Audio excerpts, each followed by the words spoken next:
तर विद्यार्थी मित्रांनो, आपण आता मूळ विषयाकडे वळणार आहोत। मूळ विषय जो आहे आपला तो आहे प्राकृतिक भूगोल आणि जग। मूळ विषयातला पहिला घटक आहे हा प्राकृतिक भूगोल व जग। याच्यावरती एक 5 ते 6 प्रश्न विचारले जातात आणि हे प्रश्न जे आहेत हे फक्त तुम्हाला जगाची किंवा वेगवेगळे जे खंड आहेत त्यांची व्यवस्थित तोंड ओळख किंवा मुख्य देश, मुख्य नद्या, मुख्य पर्वत, मुख्य टेकड्या, मुख्य ग्लासियर्स वगैरे असतील याच्यावरती प्रश्न असतात। किंवा एखादा लेक असेल, जसं की लेक टिटिकाकावर प्रश्न विचारला होता की हे लेक टिटिकाका कुठे आहे, किंवा तिथं वेगवेगळे जे लोकल वारे म्हणतात, लोकल विंड्स ज्याला म्हणतो आपण, स्थानिक वारे, त्याच्याबद्दलही प्रश्न विचारले आहेत। सर्वप्रथम आपण जाणून घेऊया भूगोल म्हणजे काय। बघा, भूगोल हा पृथ्वीच्या आकाराबद्दल शब्द आहे। म्हणजे भूगोल, अर्थ थोडीशी गोल दिसते म्हणून तसं भूगोल म्हटलं। आता थोडीशी गोल दिसते असं का म्हटलंय, कारण ते एक्झॅक्ट गोल दिसत नाही, तर गोलच म्हटलं असतं ना। म्हणजे पृथ्वीचा जो आकार आहे त्याच्या जवळ जाणारा शेप म्हटलं तर त्याला जिओइड शेप म्हणतात। जिओइड शेप म्हणजेच भूगोल।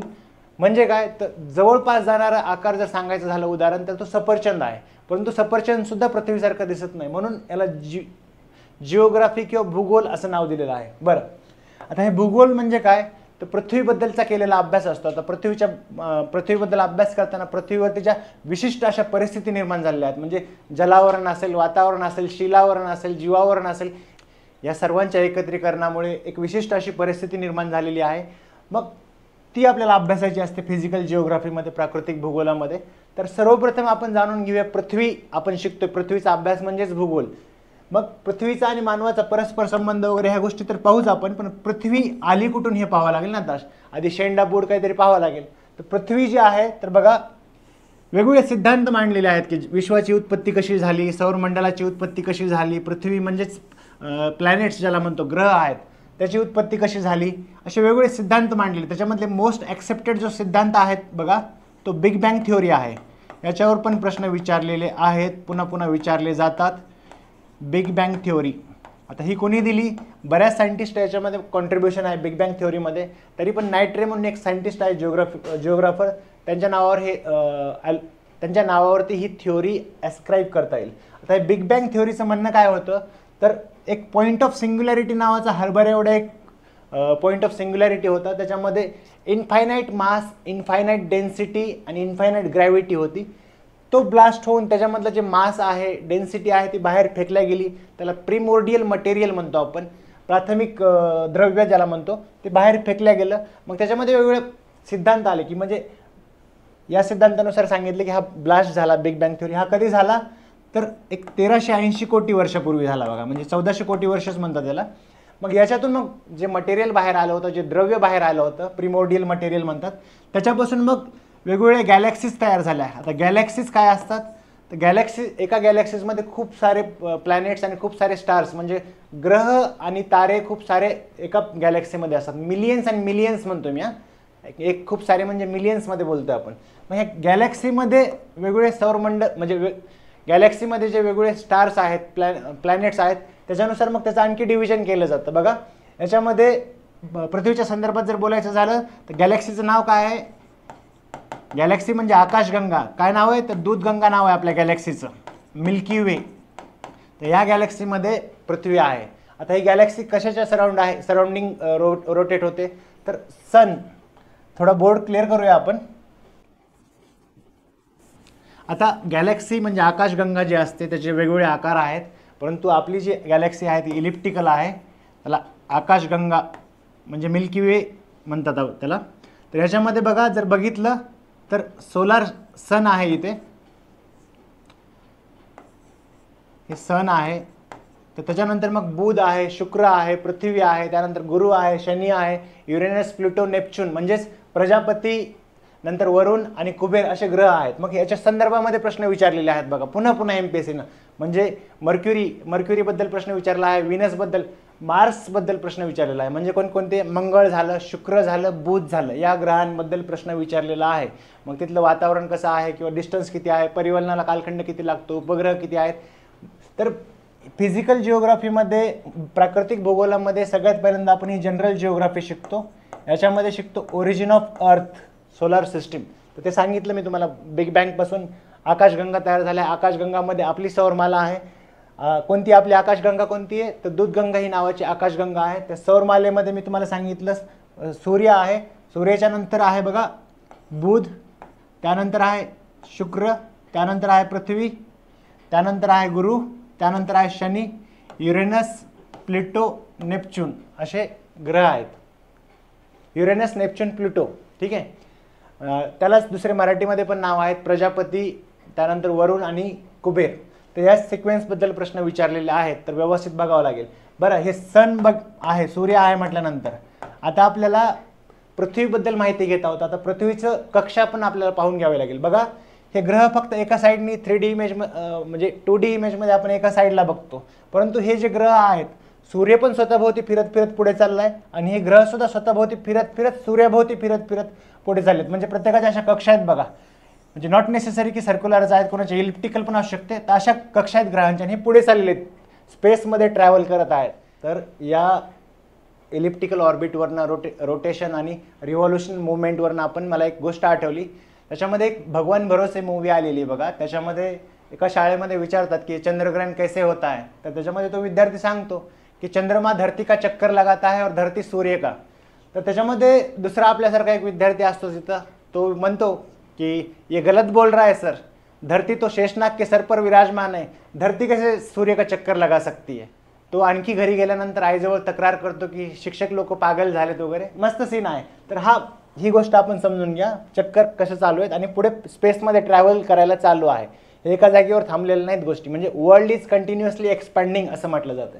बरं, आता हे ऑर्बिट शिकताना याच्यावर पण प्रश्न विचारले जातात, म्हणजे याच्यावरूनच तुम्हाला आता बोर्ड क्लिअर करून घ्यावं आपण एकदा. तर बघा विद्यार्थी मित्रांनो, हा सूर्य आपण काढतो इथं आणि ही पृथ्वी आहे. पृथ्वीला उपग्रह कोणता आहे, तर मून, चंद्र हा उपग्रह आहे पृथ्वीचा. याच्यावरनं समजून घ्या तुम्ही आता की चंद्रग्रहण किंवा सूर्यग्रहण ज्या गोष्टी आहेत ना, याच्यावरही पुन्हा पुन्हा प्रश्न विचारलेला आहे मागच्या 10-11 वर्षामध्ये. मग याच्यामध्ये सर्वात प्रथम विचारलेलं आहे की सूर्यग्रहण कसं होतं आणि चंद्रग्रहण कसं होतं. आता सूर्यग्रहण चंद्रग्रहण संकल्पनात्मक जाणून घेऊया. लक्षात ठेवा, जेव्हा जेव्हा सूर्य इथं आहे आणि चंद्र इथे येतो बघा, चंद्र मध्ये आला, कशाच्या मध्ये, सूर्य आणि पृथ्वीच्या मध्ये चंद्र जर आला, हे झालं सूर्यग्रहण. तर पृथ्वीमध्ये येते, कशाच्या मध्ये, ही पृथ्वी आहे आणि हे मून आहे. तर इथं पृथ्वीमध्ये आली आणि हे चंद्र, तर या केसला आपण चंद्रग्रहण असं म्हणतो. तर याच्यावरती पुन्हा प्रश्न विचारले आहेत, व्यवस्थित करून घ्यायचं आहे. त्याच्यासोबतच पृथ्वीचं जे ऑर्बिट आहे, इलिप्टिकल ऑर्बिट असू द्या, मग पृथ्वीच्या जवळचा पॉईंट कोणता असेल, पेरिहेलियॉन असेल किंवा ॲपिहेलियॉन असेल, याच्याबद्दलही प्रश्न विचारलेले आहेत. किंवा चंद्र आणि पृथ्वीच्या मधला जे जवळचा पॉईंट असेल पेरिजी आणि दूरचा पॉईंट असेल त्याला ॲपिजी असं म्हटलेलं आहे. तर अशा पद्धतीने आपण हे सौरमाला वगैरे व्यवस्थित बघून घेतल्यानंतर पुन्हा आता पृथ्वीकडे फोकस करतोय आपण. बघा, पृथ्वीकडे फोकस करतोय म्हणजे आता पृथ्वीच्या अंतरंगाकडे येतोय, म्हणजे पृथ्वी कशी निर्माण झाली हे आपण पाहिलं. मग पृथ्वीचा जो कालखंड होता 1350 कोटी वर्षापासून आतापर्यंत, म्हणजे बिग बँग थिओरी जी झाली होती 1350 कोटी वर्षापूर्वी, तेव्हापासून मग पृथ्वी तेव्हा निर्माण झाली का एक्झॅक्टली, तर नाही. पृथ्वीचा जो निर्माणाचा कालावधी होता तो होता बघा 4.5 बिलियन इयर्स ॲगो, म्हणजे एक 450 कोटी वर्षापूर्वी पृथ्वी अस्तित्वात आली. सूर्याचं अस्तित्व त्याच्या आधीच आहे आणि सजीवांचं अस्तित्व जर पृथ्वीवरचं बघायचं झालं तर 3.5 बिलियन इयर्सपासून आहे. परंतु कॉम्प्लेक्स म्हणजे क्लिष्ट असे सजीव, ज्याला म्हणजे वेगवेगळे अवयव असतील, वेगवेगळे क्लिष्टता असेल त्यांच्या शरीर रचनेमध्ये, म्हणजे मानवासारखे किंवा कॉम्प्लेक्स सजीव, मानव तर खूप कॉम्प्लेक्स ॲनिमल झाला, पण हे जे मेन ऑर्गॅनिझम आहेत क्लिष्ट असे सजीव, हे 57 कोटी वर्षापूर्वी निर्माण झाले. त्याआधीचे जे जीव होते ते खूप प्रिमिटिव्ह लेवलचे होते, खूप सूक्ष्म होते. मग हे आपल्याला गोष्टी लक्षात घ्यायच्या आहेत. बरं, पृथ्वी जशी निर्माण झाली तेव्हापासून जशाल तशी आहे का, तर नाही. म्हणजे पृथ्वीच्या उत्पत्तीबद्दल, सौरमंडलाच्या उत्पत्तीबद्दल जे वेगवेगळे सिद्धांत दिलेले आहेत, म्हणजे बघा त्याच्यामध्ये कांटची थिओरी असेल बघा, कांटचं नेबुलर हायपोथेसिस होतं, याच्यावर पुन्हा प्रश्न विचारलेला आहे जोड्या लावावरती. म्हणजे तुम्हाला हे जे थिओरी आहेत ते जशाल तसं डिटेलमध्ये नाही विचारलेलं आतापर्यंत की याचे मेरिट्स काय आहेत, ह्याची कॉन्सेप्ट काय आहे, याचे डिमेरिट्स काय आहेत, परंतु सायंटिस्ट आणि त्यांचे नाव हे पुन्हा पुन्हा विचारलेलं आहे. कांट असेल किंवा लॅपलेस असेल. लॅपलेसनी पण मॉडिफाईड नेबुलर थेअरी दिली होती. नेबुला म्हणजे काय तर तेजोमेघ, म्हणजे जे मटेरियल बाहेर पडलं, मी म्हटलं तुम्हाला बिग बँग थिओरीमध्ये सांगितलं की जो ब्लास्ट झाला आणि त्यातून मटेरियल जे बाहेर पडलं त्या मटेरियललाच नेबुला किंवा तेजोमेघ असं म्हटलेलं आहे, त्याच्यापासून निर्मिती झाली असं सांगितलेलं आहे. किंवा लॉकियरची थिअरी आहे बघा. मग हे थिओरी, सायंटिस्ट आणि त्याचे नाव यांच्या जोड्या लावा, हे 2-4 वेळा प्रश्न विचारलेला आहे. लॉकियरची थिअरी आहे, त्याच्यानंतर ऑटो श्मिडची जी थिओरी आहे ती इंटरकॉन्टिनेंटल गॅसेस यावर आधारित आहे.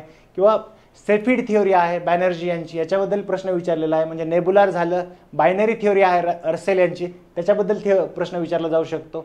तर ह्या गोष्टी आपल्याला लक्षात घ्यायच्यात. किंवा टायडल थिअरी आहे बघा, भरती कल्पना, म्हणजे जी समुद्राला भरती ओहोटी येते तशा पद्धतीने पृथ्वीची निर्मिती झाली असं, म्हणजे आजचं जे स्वरूप आहे पृथ्वीचं घन स्वरूप असेल किंवा जे क्रस्ट, कोर, मॅन्टल आपण बघतो अंतरंगामध्ये किंवा बाह्यरंगामध्ये वेगवेगळी भूरूप आहेत. मग हे जशाला तसं ओव्हरनाईट निर्माण झालेलं नाही, तर ह्याला millions and millions of billions year pass झालेलं आहे. आणि ह्याच्यामध्ये काही जिओग्राफिकल फीचर तयार झाले, ते आता इरोड होत आहेत, ते नष्ट होत आहेत. नवीन नवीन जिओग्राफिकल फीचर म्हणजे नवीन भूरूप तयार होण्याची प्रक्रिया ही चालूच असते. तर याच्यावरती प्रश्न विचारलेले आहेत, हे व्यवस्थित करून घ्यायचं. म्हणजे हे एक सिद्धांत झाला आणि बाकी भूरूपांचा एक सिद्धांत आहेत बघा. भूरूप म्हणजे पर्वत असेल, डोंगर रांगा असतील, नद्या असतील, हे कशा पद्धतीने निर्माण झाले त्याच्याबद्दल वेगवेगळे जे सिद्धांत आहेत ना, म्हणजे कॉन्टिनेंटल ड्रिफ्ट थिअरी जे आहे किंवा म्हणजे त्याला भूखंड वहनाचा सिद्धांत म्हणतो बघा, किंवा अभिसरण सिद्धांत आहे, किंवा प्लेट टेक्टोनिक्सची थिअरी आहे. या सिद्धांतावर सुद्धा कोणत्या शास्त्रज्ञांनी दिली आणि त्याच्यामध्ये काय आहे याच्यावर सुद्धा प्रश्न विचारलेले आहेत, ते सुद्धा आपल्याला व्यवस्थित करायचं आहे. बरं, आता आपण पृथ्वीची उत्पत्ती बघितली, पृथ्वीचं अंतरंग बाह्यरंग थोडक्यात बघितली की पृथ्वीची जे आजचं स्वरूप आहे ते कशा पद्धतीने हे स्वरूप प्राप्त झालेलं आहे पृथ्वीला.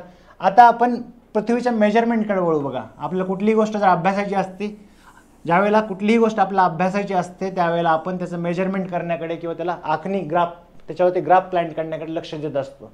तर मग पृथ्वीला आपल्याला जर बघायचं आहे व्यवस्थितपणे, तर मग पृथ्वीला उभ्या रेषा आणि आडव्या रेषा मारलेल्या आहेत बघा. पॉईंट्स तुम्हाला डिमार्केट करता यावेत म्हणून. आता ह्या आडव्या रेषा, उभ्या रेषा आपल्याला समजण्यासाठी ठीक आहे. आडव्या रेषा ज्या असतात त्या अक्षवृत्त असतात आणि उभ्या रेषा ज्या असतात ते रेखावृत्त असतात, म्हणजेच लॅटिट्यूड आणि हे लॉन्जिट्यूड. तर याच्यावर सुद्धा प्रश्न विचारलेले आहेत, पुन्हा पुन्हा प्रश्न विचारलेत. बरं, हे आडव्या रेषा आणि उभ्या रेषा आहेत का, तर नाही, हे अँगल आहेत. हे आपल्याला समजण्यात पण ठीक आहे, आडव्या रेषा उभ्या रेषा, तर हे अँगल आहेत. मग लॅटिट्यूड हा अँगल कशामधला आहे, तर पृथ्वीचं जे सेंटर ऑफ मास आहे त्याच्यामधला आणि तो जो पॉईंट आहे याच्यामधला हा अँगल आहे. किंवा लॉन्जिट्यूड जो आहे तो इक्वेटरला अलाइंड आणि तो पॉईंट जो आहे याचा अँगल आहे. तर याच्यावरती प्रश्न विचारले जाऊ शकतात. बरं, त्याच्यासोबतच हे लॅटिट्यूड, लॉन्जिट्यूड म्हणजेच अक्षवृत्त आणि रेखावृत्त, याचा फायदा काय आहे, आपण फक्त मार्किंग करण्यासाठीच केलेला आहे का, नाही. याच्यावरून बाकीच्याही गोष्टी कळतात बघा. एक असतो अक्षवृत्त, दुसरं असतं रेखावृत्त. पृथ्वीच्या मध्यातून जे आडवं जातं त्याला ते जे अक्षवृत्त आहे त्याला इक्वेटर म्हणतात किंवा विषुववृत्त म्हणतात. त्याच्यावर 23.5 अंशावरनं जे रेखावृत्त जातं त्याला कर्कवृत्त म्हणतात. त्याच्या खाली साऊथमध्ये जर 23.5 वरनं जात असेल तर त्याला मकरवृत्त म्हणतात. हे महत्त्वाचे एक पुन्हा आणखी पॉइंटर्स आपण लक्षात घ्यायचे आहेत. तर याच्यामध्ये अक्षवृत्त आणि रेखावृत्तावरनं काय ठरत असतं, तर अक्षवृत्तावरनं कुठेतरी ऋतू ठरत असतात. की म्हणजे इथं बघा ट्रॉपिकल म्हणजेच काय, उष्णकटिबंधीय प्रदेश असतो, उष्णकटिबंधीय प्रदेश. त्याच्यावर गेलं समशीतोष्ण कटिबंधीय प्रदेश. त्याच्यावर गेल्यानंतर आर्कटिक सर्कलमध्ये शीत प्रदेश आहे. तसंच खाली सुद्धा इथं सेंटरला उष्ण आहे, लॅटिट्यूडनुसार खाली खाली गेलं आपण समशीतोष्ण, त्याच्या खाली गेलं शीत असा प्रदेश भेटतो. तर याच्यावर सुद्धा प्रश्न विचारले आहेत. म्हणजे याच्यानुसार आपण पुढे जगाचा भूगोल पाहताना जे वेगवेगळे जंगल आहेत किंवा खनिज संपत्ती आहे त्या पॉईंट ऑफ व्ह्यूने सुद्धा पाहायचं असतं. त्याच्यासोबतच काही गोष्टी आहेत बघा. एक प्रमाण वेळ आहे, दुसरी आहे स्थानिक वेळ,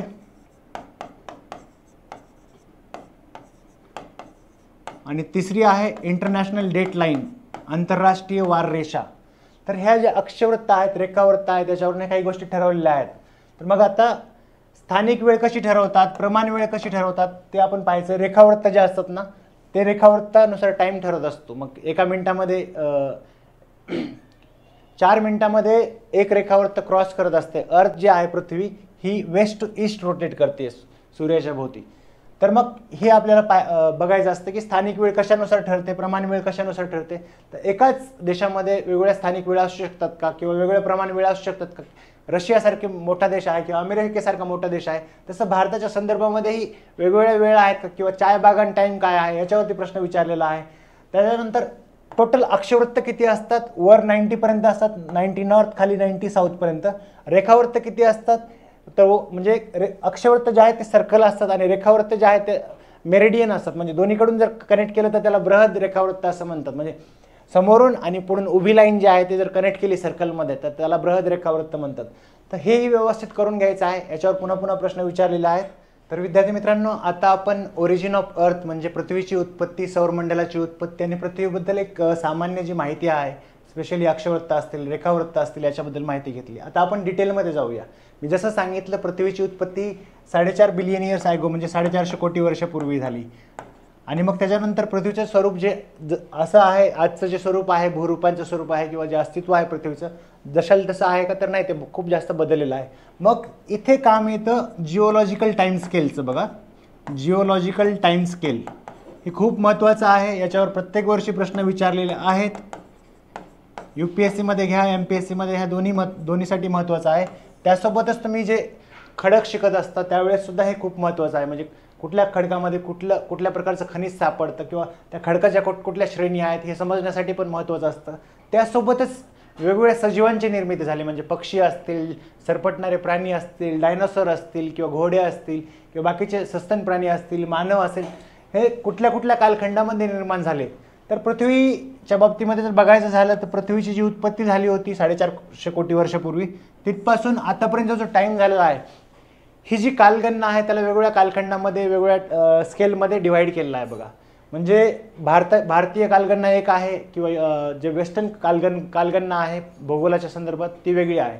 आता वेस्टर्न कालगणना कशा पद्धतीची आहे, तर सर्वात पहिले जो म्हणजे 450 कोटी वर्षापूर्वीला जर डिवाईड करायचं असेल बघा, तर त्यांनी 57 करोड 570 मिलियन इयर्स किंवा 57 करोड इयर्स असं म्हणतात. आणि हे इकडे समजा 450 4.5 बिलियन इयर्स. ठीक आहे. तर मग इथून सुरुवात झाली. अर्थची ओरिजिन इथे झाली 450 कोटी वर्षापूर्वी. तर 57 कोटी वर्षापर्यंत म्हणजेच 570 मिलियन इयर्सपर्यंत सजीव जे होते ते सुरुवातीच्या 1 बिलियन इयरपर्यंत काहीच नव्हतं. म्हणजे 3.5 बिलियन इयरपासून लाईफची निर्मिती झाली जीवाची. परंतु 3.5 बिलियन इयरपासून 0.5 बिलियन इयरपर्यंत किंवा 570 बिलियन इयरपर्यंत जे होतं ती लाईफ जी होती ती सिम्पल फॉर्ममध्ये होती. सिम्पल होती, कॉम्प्लेक्स नव्हती. सजीव जे होते ते एकपेशीय होते किंवा काही बहुपेशीय जरी असले तरी त्यांच्यामध्ये क्लिष्टता नव्हती जीवनामध्ये जी आवश्यक आहे. किंवा आता जे क्लिष्ट ऑर्गॅनिझम जे आहेत म्हणजे त्याच्यामध्ये मानवसुद्धा आलं, तशी रचना नव्हती. परंतु 57 कोटी वर्षापूर्वी म्हणजे 570 मिलियन इयर्स ॲगो एक खूप मोठं कॅम्ब्रियन एक्सप्लोजन झालं, खूप मोठा स्फोट झाला पृथ्वीवरती. मग त्याच्यामध्ये भरपूर कारणं देतात. उल्कापातामुळे झाला किंवा फक्त हा स्फोट नाही, असे 6 वेळा वेगवेगळे मास एक्सटिंक्शन झाले आहेत की ज्याच्यामध्ये पृथ्वीवरची जी जीवसृष्टी आहे ती ऑलमोस्ट संपुष्टात आलेली होती. मग इव्हन मानवाच्या संदर्भात सुद्धा तसं बॉटलनेक पाहायला भेटतं, ते आपण पाहू नंतर. आता बघा, हा जो कालखंड आहे मग याला वेगवेगळ्या कालखंडामध्ये विभागलेला आहे. म्हणजे सुपर इओन असतील, इओन असतील, त्याच्यानंतर पिरियड्स असतील, इपोक असतील, याच्यामध्ये डिवाईड केलेला आहे. म्हणजे ह्यालाच मराठीमध्ये कसं म्हणतात किंवा आपली भारतीय कालगणना ती वेगळी पण आहे, ते पण पाहू. तर मराठीमध्ये सुद्धा हेच नावाने ओळखतो आपण. कोणतं? प्री कॅम्ब्रियन, त्याच्यानंतर फॅनेरोझोइक, हे झाले सुपर इओन. मग सुपर इओनचे पुन्हा छोटे पार्ट झाले. कुठले? इरा असते. इरा म्हणजे महाकल्प, कल्प वगैरे शिकतो मराठीमध्ये बघा. कुठलं? महाकल्प असेल, कल्प असेल, महायुग असेल, पुन्हा युग असेल, कालखंड असेल. तर ह्या गोष्टी ज्या शिकतो ना, तर मग हे आपल्या सिक्वेन्सनी लक्षात ठेवावं लागतं की सुरुवातीला काळ कुठला होता, नंतर कुठला होता. तर मग याच्यामध्ये तेच पाहिलं आपण. तर या संदर्भामध्ये ज्या इरा आहेत म्हणजेच महाकल्प ज्या आहेत त्याच्यामध्ये मग प्री कॅम्ब्रियनमध्ये आपण पाहतो बघा, हेडन पाहतो, आर्किओझोइक पाहतो, हेडन पाहतो, आर्कियन पाहतो, प्रोटेरोझोइक पाहतो. त्यानंतर मग ज्या इरा आहेत त्याच्यामध्ये मिझोझोइक असेल, पॅलिओझोइक असेल, सिनोझोइक असेल. त्यानंतर जे पिरियड्स आहेत मग त्याच्यामध्ये बघा कॅम्ब्रियन पिरियड असेल किंवा त्याच्यानंतर ऑर्डोविशियन असेल, डेव्होनियन पिरियड असेल, कार्बोनिफेरस पिरियड असेल, पर्मियन पिरियड असेल, तर या सर्व पिरियड्सबद्दल म्हणजे क्रोनॉलॉजी लावा असं विचारलेला आहे प्रश्न, की जी क्रोनॉलॉजी आहे आधीपासून नंतरपर्यंत किंवा नंतरपासून आधीपर्यंत, किंवा कुठल्या कालखंडामध्ये कशाची उत्पत्ती झाली सजीवांबद्दल, म्हणजे सरपटणाऱ्या प्राण्यांची कधी झाली, पक्ष्यांची कधी झाली, मानवाची निर्मिती कधी झाली, हा सुद्धा MPSCने प्रश्न विचारलेला आहे. प्लिस्टोसिनी कालखंडामध्ये झाली.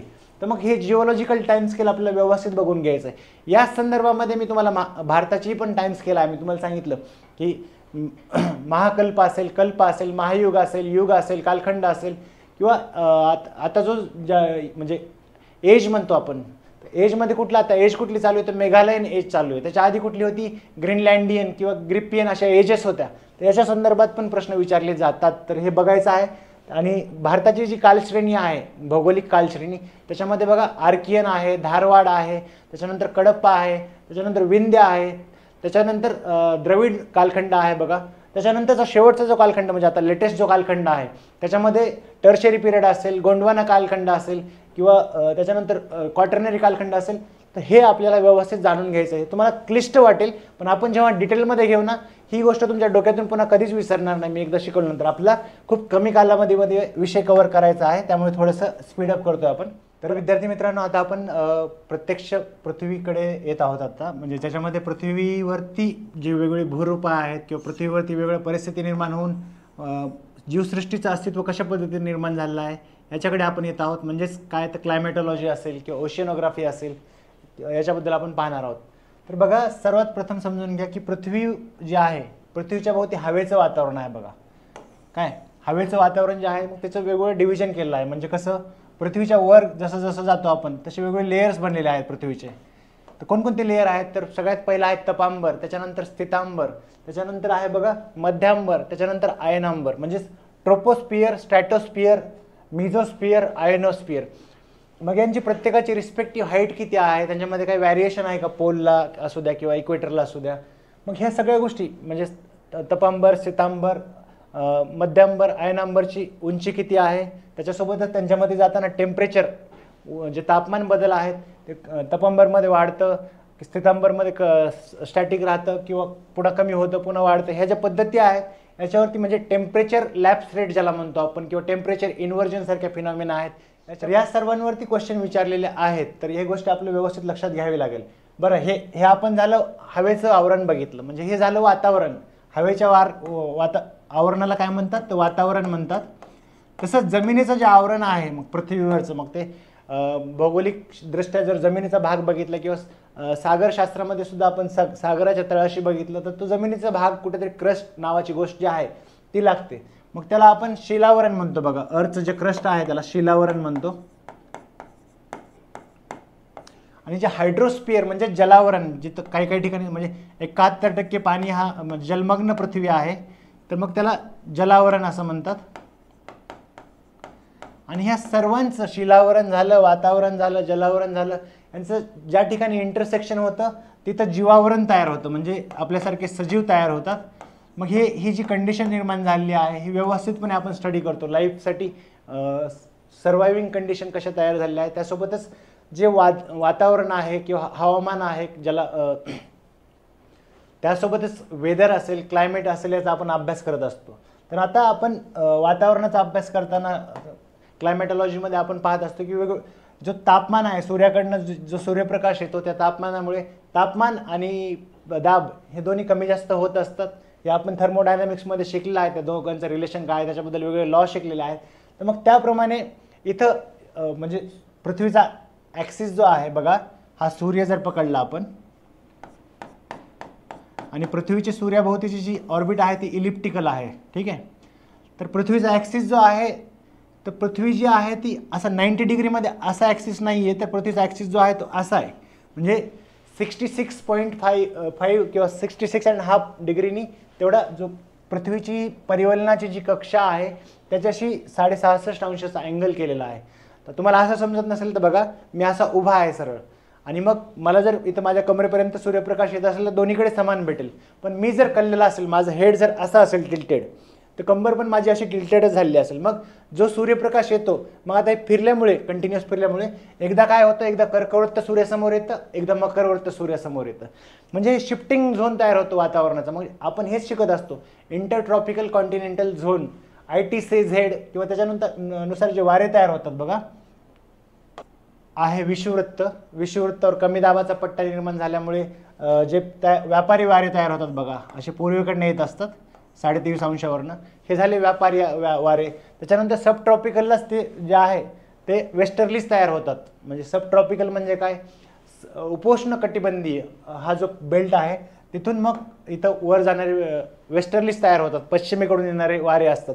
याच्यावर सुद्धा प्रश्न विचारलेत. म्हणजे कसं, हे ट्रेड विंड झालं, वेस्टर्लीज झालं, नंतर ईस्टर्लीज झालं.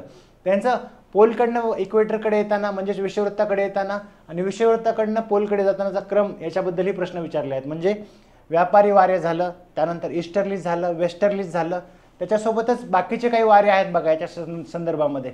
म्हणजे गरजणारे, ओरडणारे, श्रायकिंग, रोअरिंग, असे त्याच्याबद्दलही प्रश्न विचारला जातो. त्याच्यासोबतच हॉर्स लॅटिट्यूड, म्हणजेच काय, अश्व अक्षवृत्त का म्हटलं गेलं, हे पण आपण जाणून घेत असतो. तर याच्याबद्दल आपल्याला व्यवस्थित तयारी करायची आहे. हे झाले ट्रेड विंड झालं किंवा बाकीचे कॉन्टिनेंटल विंड झाले. पण याच्यासोबतच काही लोकल विंडसुद्धा तयार होत असतात. म्हणजे स्थानिक वारे, म्हणजे खारे वारे झालं, मतलई वारे झालं.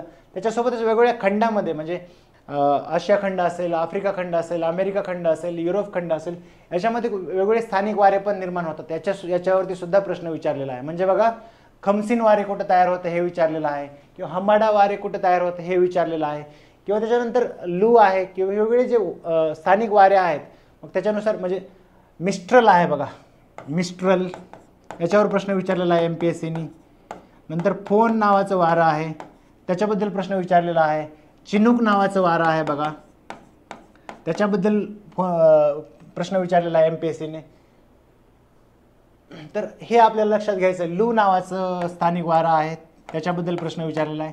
मग स्थानिक वारे झालं किंवा प्रतलीय वारे ज्याला आपण म्हणतो, मग त्याच्यामध्ये व्यापारी वारे, ईस्टर्ली, वेस्टर्ली हे जे आहेत त्याच्याबद्दल प्रश्न विचारला आहे. तर हे व्यवस्थित करायचं आहे. मग हे करताना काही सेल्स तयार होतात. म्हणजे याच्यामध्ये हेडली सेल असेल किंवा फेरेल सेल असेल, हे आपण डिटेलमध्ये जेव्हा आपण विषय शिकू ना त्यावेळेस, म्हणजे स्पेशली जे पुढच्या वर्षीसाठी तयारी करत आहेत त्यांच्यासाठी सांगू इच्छितो की हा जो विषय आहे किंवा बाकीचा कुठलाही विषय आपण जो शिकवणार आहोत ते तुम्हाला संकल्पनात्मक दृष्ट्या नैसर्गिकरित्या समजलेलं तर असेलच, परंतु त्यासोबतच तुमची जी अंडरस्टँडिंग असेल ही नैसर्गिक असेल, कारण ती गोष्ट तुम्हाला समजलेली असेल आणि पाठांतर करण्याची आवश्यकता भासणार नाही. जिथं गरज आहे तिथं तर आपण गोष्टी ऑर्गॅनिकली तुमच्या ब्लड स्ट्रीममध्ये उतरू याची जिथं आवश्यकता आहे तिथं ऑर्गॅनिकली तुमच्या स्ट्रीममध्ये आपण हे गोष्टी उतरवू याची मी शाश्वती देऊ इच्छितो. बरं, आपण पुढे जाऊया. हे झालं विंड्सबद्दल आपण बघितलं, याच्याबद्दल बघितलं. आता पुढे आहे बघा, याच्यामध्ये जे म्हणजे वेगवेगळे खंड निर्माण झाले आहेत. मी तुम्हाला सांगितलं खंड कसे निर्माण झाले किंवा आजची पृथ्वी जी आहे मग त्याच्यामध्ये दक्षिण अमेरिका, उत्तर अमेरिका, आफ्रिका, मग याच्या मागची कुठली कुठली कारणं आहेत तुम्हाला सिद्धांत सांगितले, त्याच्यावर पुन्हा पुन्हा प्रश्न विचारला जातो. म्हणजे कॉन्टिनेंटल ड्रिफ्ट थिअरी असेल, म्हणजेच भूखंड वहनाचा सिद्धांत. त्याच्यानंतर प्लेट टेक्टॉनिक्स असेल, म्हणजे भूखंड किंवा भूपट्ट भूविवर्तनिकी असा सिद्धांत आहे तो. मग तो कोणी दिलेला आहे या सगळ्या गोष्टी, अल्फ्रेड वेगनर असेल, किंवा कन्व्हेक्शन म्हणजे अभिसरणाचा जो सिद्धांत आहे पृथ्वीच्या भूरूपाच्या संदर्भामध्ये तो आर्थर होमने दिला आहे. याच्याबद्दल प्रश्न विचारलेला आहे, तर हे व्यवस्थित बघून घ्यायचं आहे. आणि जगाच्या भूगोलबद्दल मला सांगायचं झालं तर जगाच्या भूगोलमध्ये आपण जेवढेही काही खंड पाहतो ना विद्यार्थी मित्रांनो, त्याच्यावर प्रश्न विचारलेला आहे. म्हणजे नॉट नेसेसरी की तुम्हाला डिटेलमध्ये पाहिजे जगातल्या सगळ्या गोष्टी माहिती, पण ज्या तोंडओळखसाठी महत्त्वाच्या गोष्टी आहेत, मग उत्तर अमेरिका खंडामधले माउंटेन कुठले आहेत, पर्वत कुठले आहेत, त्यासोबतच म्हणजे रॉकीज असेल, अँडीज असेल, किंवा तसंच आफ्रिका खंडामधले पर्वत कुठले आहेत, त्याच्यासोबतच युरोप खंडामधला जो पर्वत आहे तो कुठला आहे याच्याबद्दल सुद्धा प्रश्न विचारलेले आहेत. म्हणजे आल्प्सवर प्रश्न विचारलेला आहे, ॲटलसवर प्रश्न विचारलेला आहे.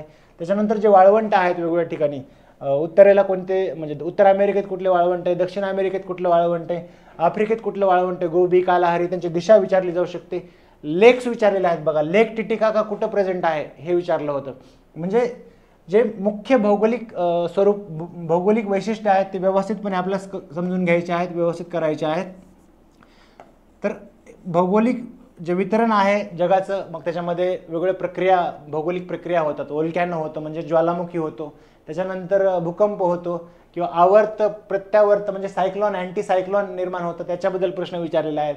म्हणजे मोस्ट डिझास्टरस सायक्लॉन ज्यांनी सगळ्यात जास्त नुकसान केलं होतं असं सायक्लॉन भोला 1970 मध्ये बांगलादेशमध्ये झाला होता, त्याच्यावर प्रश्न विचारलेला आहे. किंवा मुंबईमध्ये अरबी समुद्रामध्ये सागर सायक्लॉन निर्माण झालं होतं असा प्रश्न दिला होता आणि त्यांनी खूप डिझास्टर वगैरे ते बरेच स्टेटमेंट चुकीचे दिले होते, त्याच्यावर प्रश्न विचारलेला आहे. तर याच्यामध्ये लक्षात काय घ्यायचं आहे की जगाचा भूगोल पाहताना जे महत्त्वाच्या गोष्टी आहेत तोंड ओळखीसाठी किंवा त्या खंडाबद्दल, त्या देशाबद्दल ह्या गोष्टी लक्षात घ्यायच्या आहेत. म्हणजे लेक विक्टोरिया असेल, लेक टना असेल, लेक टिटिकाका असेल, त्याच्यानंतर ज्या महत्त्वाच्या रिव्हर आहेत म्हणजे उत्तर अमेरिकेतली सर्वात लांब नदी कुठली, मिसिसिपी रिव्हर, याच्याबद्दल प्रश्न विचारलेला आहे. त्याच्यासोबतच दक्षिण अमेरिकेतून वाळवंटातून जाणारी सर्वात लांब रिव्हर कुठली ह्याच्याबद्दल प्रश्न विचारलेला आहे, कोलोरॅडो. त्याच्यानंतर असंख्य भाषांची भूमी असलेला प्रदेश कुठला खंड म्हणून ओळखला जातो, आफ्रिका खंड असेल. किंवा युरोपमध्ये कुठलाही वाळवंट नसलेला प्रदेश म्हणून कुठला खंड ओळखला जातो तो विचारलेला आहे प्रश्न. तर ह्या गोष्टी आपल्याला व्यवस्थितपणे जगाच्या भूगोलाबद्दल लक्षात घ्यायच्या आहेत. त्यासोबतच हे झालं क्लायमॅटॉलॉजीबद्दल. त्याच्या व्यतिरिक्त आणखी काही फिनॉमिना होतात बघा, म्हणजे जेट स्ट्रीम असेल, तर या नवीन फिनॉमिनावर प्रश्न विचारण्याची शक्यता असते. ह्या गोष्टी घ्यायच्या आहेत. हे क्लायमॅटॉलॉजी झाल्यानंतर आता आपण येत आहोत बघा ओशियानोग्राफीमध्ये. ओशियानोग्राफीमध्ये वेगवेगळी भूरूप शिकताना जे बाह्यकारक घटक असतात, म्हणजे त्याच्यामध्ये पाणी असेल, नदी असेल, त्याच्या व्यतिरिक्त ग्लासियर्स असतील, हिमनदी असेल, त्या व्यतिरिक्त आणखी बाकीचे फिजिकल वेदरिंग असते, केमिकल वेदरिंग असते, बायोलॉजिकल वेदरिंग असते, म्हणजे क्षरण असेल, अपक्षरण असेल, अपक्षालन असेल, इरोजन, या सर्वांवरती प्रश्न विचारलेले आहेत. तर ह्या कॉन्सेप्ट व्यवस्थित समजून घ्याव्या लागतील.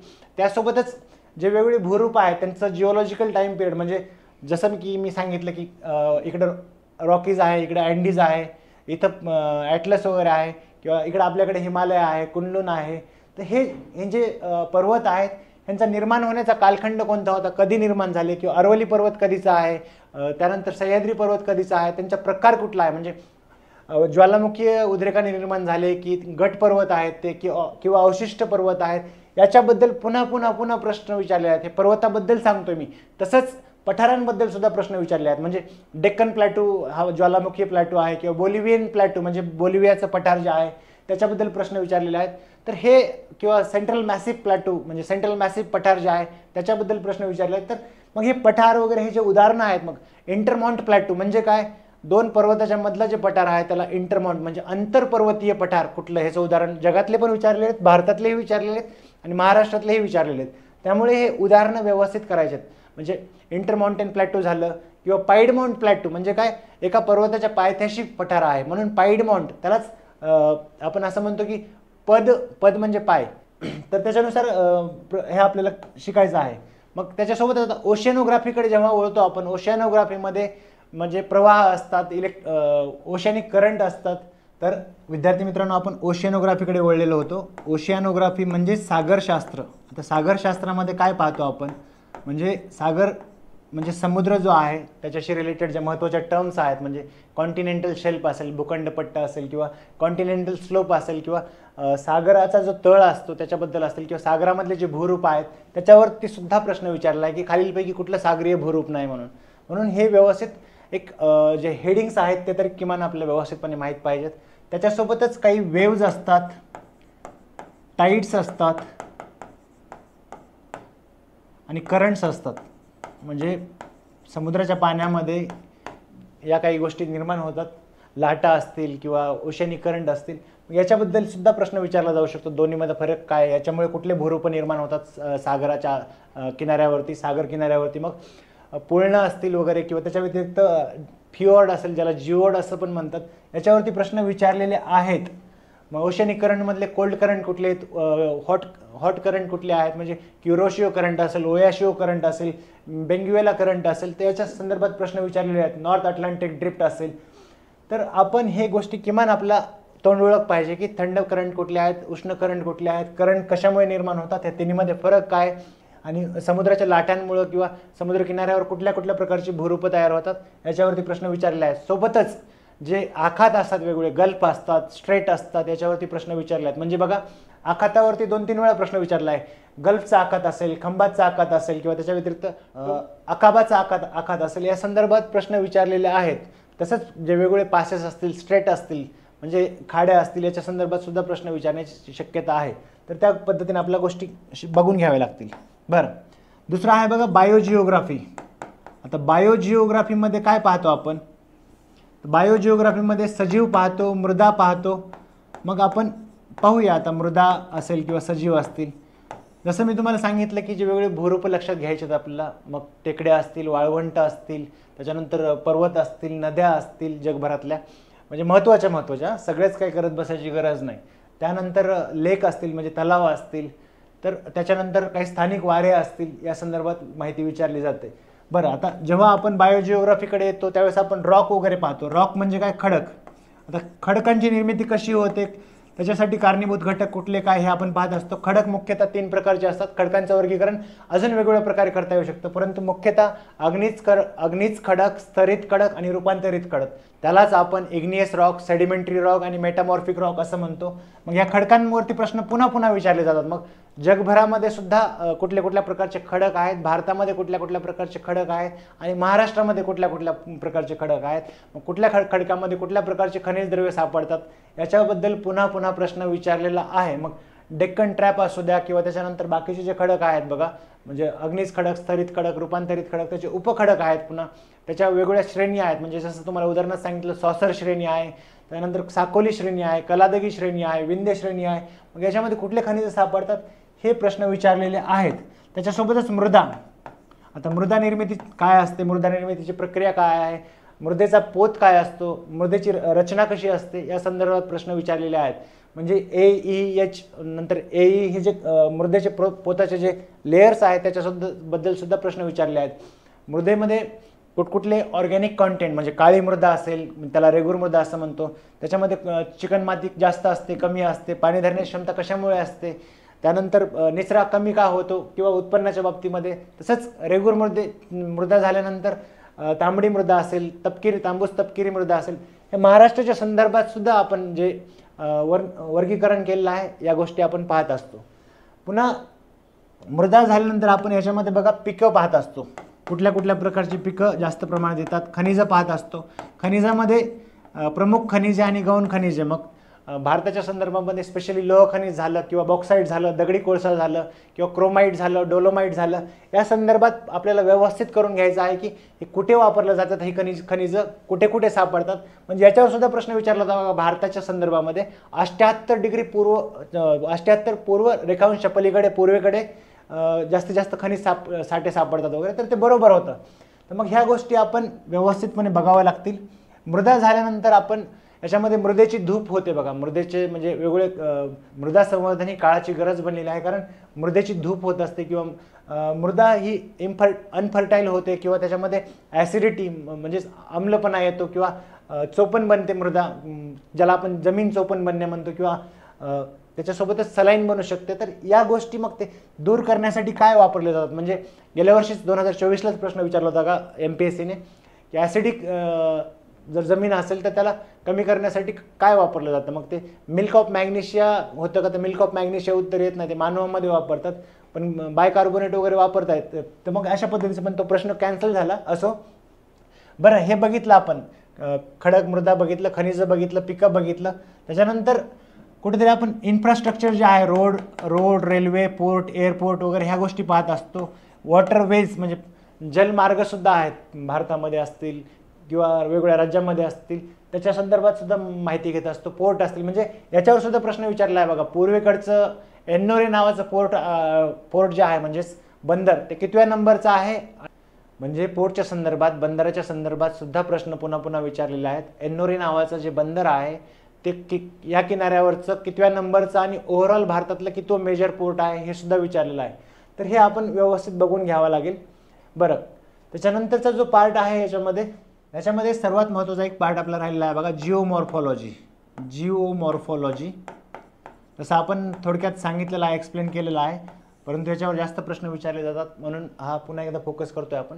आता जिओमॉर्फॉलॉजी म्हणजे काय, तर भूरूपशास्त्र.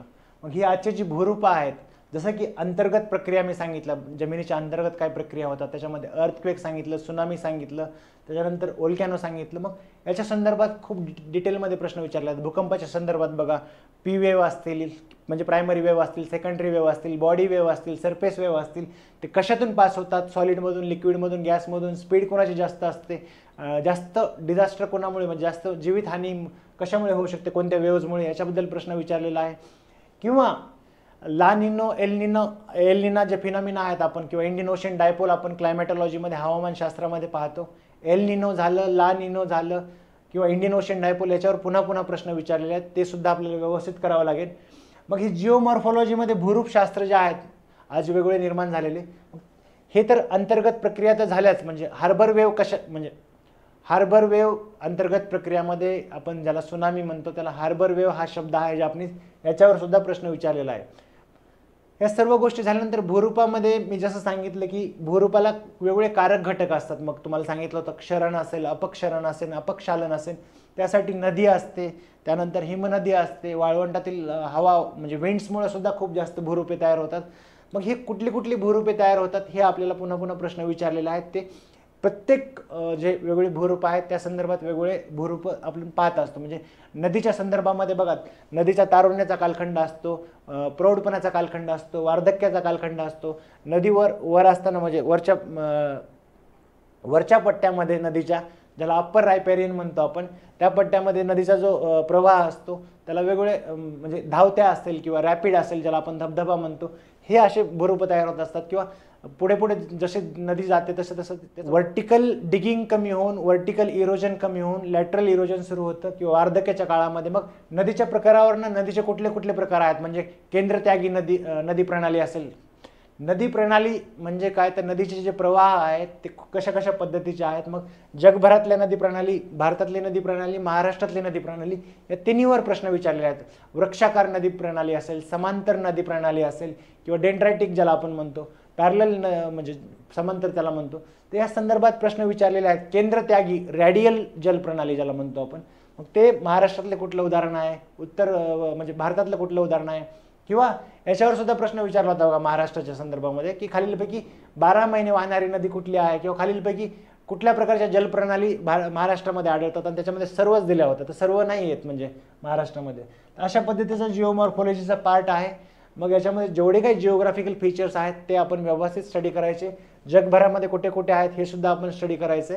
आणि अशा पद्धतीने जिओग्राफीमध्ये जे हातचे मार्क आहेत 5-6 मार्क, ते व्यवस्थितपणे आपण हँडल करू शकतो. आता याच्यानंतर आपण वळणार आहोत भारताच्या भूगोलाकडे. भारताचा भूगोल जेव्हा पाहतो त्यावेळेस आधी वेटेज, जसं सांगितलं मी तुम्हाला, एक 5 ते 6 प्रश्न विचारले जातात. मग कशा पद्धतीचे विचारले जातात आता पाहूया.